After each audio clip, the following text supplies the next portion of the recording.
Greetings! BlazeLeeDragon blinding himself with his camera phone.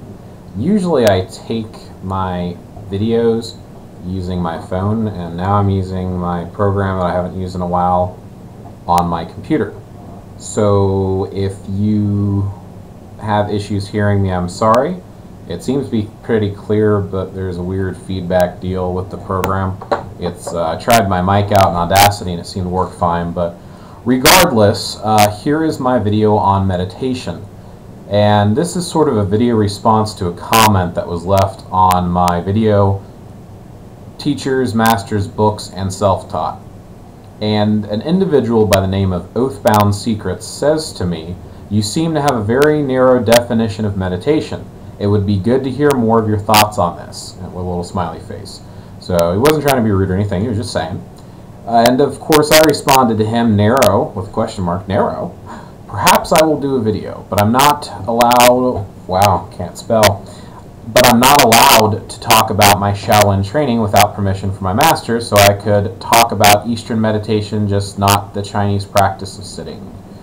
So, yeah, I'm going to talk about without teaching. That should be okay. Talking about's fine. Just not instructing without permission. So, anyway, without further ado, let's talk about meditation. The first thing I want to do is I am going to put some links below that you can click on to some different websites here, and there's 3 of them that I'm going to use. And the reason I'm going to use these websites is I'm going to go a little bit beyond what I do practice-wise personally, which I usually don't talk much about, but I'm going to in this video. And I'm actually going to go into some definitions on some great resources. The 3 resources that I'm going to use that are in the links below, spiritualnow.com, which you'll eventually hear me talk about. I'm just going to list some things they have listed which are interesting for you to read over. Then meditation facts off of encyclopedia.com. Encyclopedia.com is an excellent resource. It kind of connects you to such as the Encyclopedia Britannica, things like that. Oh, and I forgot to pull up etymology.com. Etymology is something, and I could be pronouncing it wrong, it's something I'm very fond of. It's basically the origin of words and where they came from, how they are constructed, things such as that. And I'm going to make another video about something else I saw on there later, but we'll keep that for later. Right now, this is going to be meditation, and mostly is going to focus on Oathbound Secrets comment / question for more information on my thoughts. So, also Wikipedia.com, Wikipedia.org. Wikipedia.org is actually not as bad as people think it is. You can't really put up stuff there without backing it up with where you got your resource from, so you have to reference things. And if you scroll down to the bottom, you can go to the references, and it'll actually link you to some external sites to help you further your research. So it's actually not a bad one to use, not necessarily the best for a soul one to use, but it's not bad. So why did this comment come out about meditation? If you watch my video, Teachers, Masters, Books, and Self-Taught, at some point during the video, and in many of my other videos, I mention about how meditation comes from India, and people need to give it respect of where it comes from. I also say that what individuals do in polytheism and different type of religious spiritual practice is not necessarily meditation. It's not their meditation. It's meditation from India. It's Indian meditation. And I want to clarify what I mean by that statement because I use it a lot. I'm not saying that individuals don't have meditation practices. I'm not saying there's not a meditation practice of Wicca, for example. I'm not saying that they don't meditate. I'm not saying Druids don't meditate. I'm not saying Christians don't meditate. What I'm trying to say is the stereotypical idea of what you believe meditation is comes from India. And that's not to say the word or the only way to practice is that way, and that's what I'm going to go over in this video. What is meditation? What falls in that category? What does it mean? So let's first go to etymology.com. Meditation. It talks about contemplation, devout preoccupation, devotions, prayers, and they say it comes from the word meditare. To meditate, think over, reflect, consider. So that's essentially the root word behind it, is the meditare. You can also find this is also listed on wikipedia.com. I think that the same reference is, if you scroll down to the etymology section, let's see, it comes from the Latin meditatio, from a verb meditare, meaning to think, contemplate, devise, or ponder. So what does that mean? That means meditation is a broad-ass term that a lot of different spiritual practices can fit into. A lot. And there's more than people think of. So when you say, I meditate, or I know meditation, well, yeah, sure, maybe you do meditate, but not necessarily in the way you think you meditate, perhaps? What's a good way to word it? What you think meditation is not the only thing meditation is. Wikipedia makes an excellent reference to it's like sports. To say, well, I practice sports, or I know sports. Okay, there's a lot of sports out there. Which one? Same thing goes for, trying to think of something else that's a good reference. Well, caught on the spot, can't think of anything. The point is, it's an umbrella term, and a lot of things will fit into meditation. So when you say you practice meditation, what form of meditation do you practice, and where did you learn it from? Yes, I said learn it, because just like any other practice, I mean, sure, you can mimic and reflect stuff, but it's not necessarily the same thing. There's a big difference between going out back and playing catch with your dad or your brother compared to actually playing in Major League Baseball. There's a difference there. Yeah, I know, I did a sports reference. I don't watch sports, so for those of you that do know me, that's kind of funny for me to make a sports reference. So, does that mean you have to be taught to meditate to even try it? No. But I'm just saying that you can gain a lot from learning about meditative technique and practice. And the reason that I say it's from India is what people usually think about under most circumstances. What do you think about? What's the first thing that comes to mind? A lot of people will think of like a bald monk sitting in what's called lotus position, or Indian style, because that's how Indians sit. And they'll usually have, their hands in some position. They'll be breathing and have their eyes closed, essentially, or look like they have their eyes closed, because most techniques you don't have your eyes closed, but we'll get into that. So that's usually the image people get. So when someone wants to meditate, they think of sitting down, closing their eyes, emptying their mind, and just breathing. Is that meditation? Sure. That's just one form and one type of meditation. So that particular type of meditation comes from a lot of the Indian practices in India. So that is why I make that comment regularly. However, let's go into what else is meditation.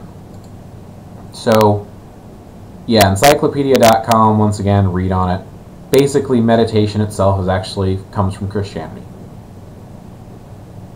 Yes, the root word, like I was mentioning, was Latin, and the verb and all that, meditare. But what I'm talking about is when someone says meditation, that was originally the monks of like Catholicism would sit and meditate or ponder and think on God or the scriptures or whatever the case may be. So the term is actually a reference mainly used by them. And of course people use it today universally, and I'm not telling you to stop, and I'm not telling you you're wrong to. I'm just giving you a little background. This is one of my passions. I like to look and search and find out why, where, who, when, how. And a lot of practices and a lot of traditions are very hard to do that with. So far meditation's been okay. So yeah, scratch. So with that in mind, let's take it away from what I say is typically considered meditation. I've already made that statement. I showed you a little bit of evidence with it. So let's talk about the other types of meditation and why I say what you normally think is meditation is just one type and one insight. So what else is considered meditation?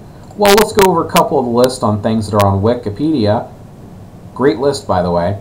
And then I'll hop back over to some of the stuff that I know personally that are considered meditation. So what's meditation? First of all, there's meditation itself, which is, like I was saying, with the Catholicism and stuff like that. Then, of course, they also mention Zazen, I think is the way it's pronounced. Of course, I should have highlighted these. Zazen basically is the Buddhist style of meditation, once again comes from India, where you're in a seated posture, whether it is Indian style or you are sitting on your feet, whatever the case may be. You can have your hands in different mudras, I believe they're called. I believe it's pronounced mudra. basically how your hand's positioned for different purposes, and you do different types of breathing based upon what you're trying to do and achieve. And in Zazen itself, there's a stillness that's basically you're trying to quiet your mind, essentially. So that's one type. Then actually there's two types talking about the Christian meditation as well. Then there's also GOM, G-O-M, GOM, which is practiced by, and once again, should have wrote it down. I knew I saw it around here somewhere. G-O-M, GOM. That's practiced by a different type, and that's a different way of practicing meditation, but it's still considered meditation. Then, of course, you have, let's see, the Baha'i Faith. Might be pronouncing a lot of these incorrectly. Go to Wikipedia, you'll see a lot of them on there. And they have their own type of form of meditation in the way that they meditate. And of course, Buddhist meditation, once again, similar to the Zazen. Now, the Zazen is the actual Japanese Zen Buddhism. Zen Buddhism is, okay, let's look at Buddhism real quick. So you have Siddhartha, Indian, and he spreads his teachings and to become a Buddha or an enlightened one. So when they say the Buddha, they're talking about, that's a title anyone can achieve. So essentially, it's a goal that anyone can reach, and there's been more than one Buddha. Well, when Siddhartha brought it around, one of the individuals who practiced this and changed it was Dalmo. Well, at least that's what the Chinese call. He was also known as Bodhidharma. And I believe he's called Dharma or Dalmo. There's Dalmo and Dalmo and different ways of pronouncing it in Japan and China, but it's very similar. The way it's spelled is the same way you would spell Dharma, is the way it looked. Look them up. Bodhidharma, or Talmo, T-A-M-O. Anyway, so he wanted to give people that you don't have to have all these scriptures and doctrines, and you can find enlightenment by looking within, essentially. So I'm not going to go too much into that in this video, but that's Zen Buddhism, or in China it's called Chan, C-H-A. C-H-A-N, Chan Buddhism. And their meditative practice techniques are very similar to Buddhism in India because that's where they came from, essentially. So we give respect and homage to those particular techniques. And those are the ones, like I said, you usually see in the lotus position with the mudras and the mantras that you say and recite and chant. And in Buddhism, also in Hinduism, I believe they're called the same thing, you have Havana and Haladhyana. Once again, do not know how to speak Hindi, so Hindu practitioners, Buddhists out there, feel free to correct me on spelling, pronunciation. Christianity, we mentioned that one. Hinduism, they actually have multiple stages, and you have these individuals called yogi who practice yoga. And yoga, some consider it a form of meditation, particularly on this website. It's saying that it's a way of preparing for meditation. However, yoga is another practice which is a type of meditation. And they go through all these different sets and stages, and the one of them, which they consider the meditation one, is called Dhyana. Don't know how to pronounce it, but that's a different form of meditation with different techniques. And then, of course, the Islamic mysticism, they have their meditative techniques. How do you say theirs? Tafakkur or Tadabbur. And Sufism literally means reflection upon the universe. There's a different method and technique. Jainism has its own type of meditation. And they call theirs Mahaprana. And then Judaism has their own version of meditation. And of course, with theirs has to do with the Old Testament and the Hebrew Bible. And they refer to theirs as, once again, I don't speak Hebrew, but Saha, which means to muse or rehearse in one's mind. Then, of course, you have the New Age movement, such as Wicca, and all the neo-paganism, New Age stuff, that's new. And they essentially have had a lot of influence from Eastern philosophies, such as yoga, Hinduism, and Buddhism. It says right here on Wikipedia. You can see some on encyclopedia.com, researched a little bit. But during the hippie phase, you know, with all the hippies and the beatniks and things like that, when they started to get into transcendental type of mind-altering type of things, they were looking at a lot of Hinduism in India and things like that, and that's why most of us, when we think of meditation, that's all we think of. In Sikhism, they have, let's see, Nam Japo, which is their type. And I don't know most of these techniques, so I can't give you a real thorough description, but look them up, research them, see if you can find out more information. They are different. Now, Chinese. So this is where we get into some of my personal official training that I've had. And just to list off and name a few off the top of my head, and then I'll read, just make sure I didn't forget anything. There's Nigong, Qigong, Nidan, Pakwa, Xingyi, Tai Chi. Yes, Tai Chi is meditation. And then, of course, I Ching Ching. And then, of course, the I Ching. And then there is...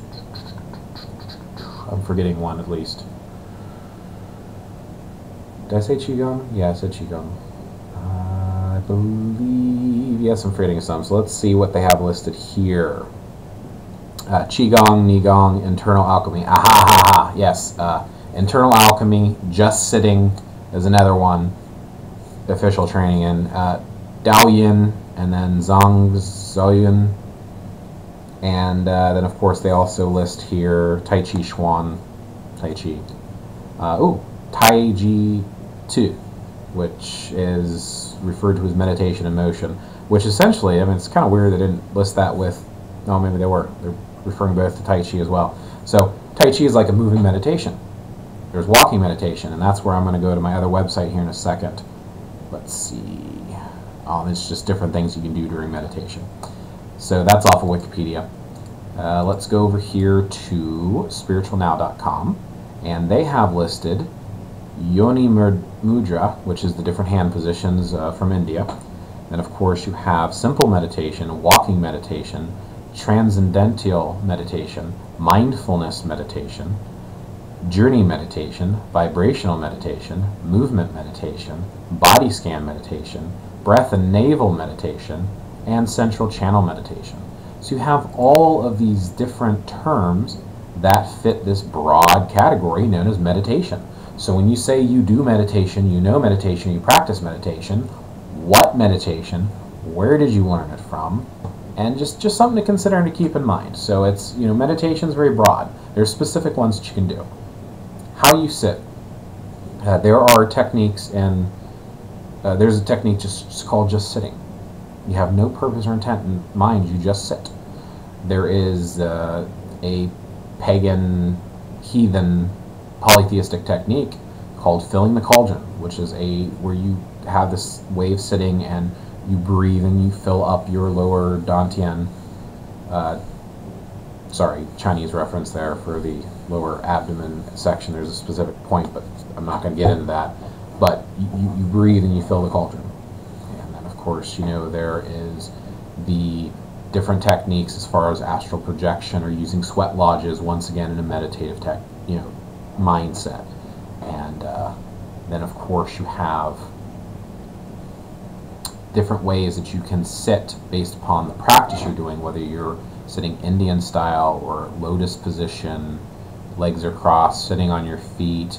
You have your feet together but legs apart, so the bottoms of your soles are touching, like the bubbling well points are touching each other, your heels are touching each other, and you have ways of sitting like that. You can sit upright, you can sit on a pillow, you can sit on the ground, you can sit on a chair, feet flat on the floor, crossed, not crossed, why they're crossed, why they shouldn't be crossed. Then, of course, you also have different types of ones where you're almost in a laid down position, how your neck position is, if your eyes are completely open, partially closed. Some people will close them. If you're trying to leave or journey, okay, close them. But the way that I was taught is you do not close your eyes because it tells your mind to fall asleep. So you always keep your eyes partially open, gazing off, and once again, not too much detail, but essentially how open your eyes are. Whether you're listening to music or lighting incense or candles, or it's quiet or you don't want it to be quiet. Different types of meditation. Then, of course, how your hands are. Once again, the mudras, or whatever you want to call them, based upon what practice that you're doing. You know, you have, you know, your open palm one.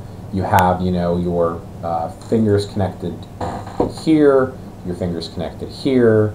You can have the one where your hands are laying inside of each other with the thumbs touching together, laid down, on your abdomen. You can have them interlaced. There's different Japanese ones used in ninjutsu where they interweave and wrap, and I don't know all the positions, but there's a couple, and each one of them have their own purpose in mind. Positioning them, however you position your hands can make a difference. How you move your breath, whether you were visualizing or counting, or breathing in and holding, or you breathing out, same amount, tongue to the roof of your mouth, tongue right behind your teeth, connecting the meridians, nasal breathing, mouth breathing, both breathing, same time, how forceful, if you're just breathing out quietly, or you're really taking deep breaths and letting it out. There's way different ways of doing it. The type of breath that you're doing controls different things in your body. So all of this has to do with meditation, and all of it is considered meditation. So when I make that comment, Oath Breaker Secrets, I forgot your name and I closed the window. Did I close the window? I did close the window. So anyway, hopefully that answers your question and gives you a little bit more idea on what I consider meditation and why I say that phrase often. I actually have a 3-part video on how to meditate that teaches you one technique that I had learned when I was a kid out of a book somewhere. But I just want you just to bear in mind that here's some more knowledge, here's some more information. If you do something, at least try to find a little bit about its history to pay homage and respect. There's not a single one of us who knows anything that we didn't learn. Yes, we can create and craft new things. Great, more power to you. But I mean, if you're claiming that you know something, give honor and homage to where it comes from. That's a personal preference. Do what you want. It's your life. It's your path.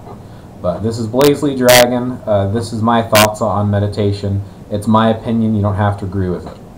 So enjoy and have a great day.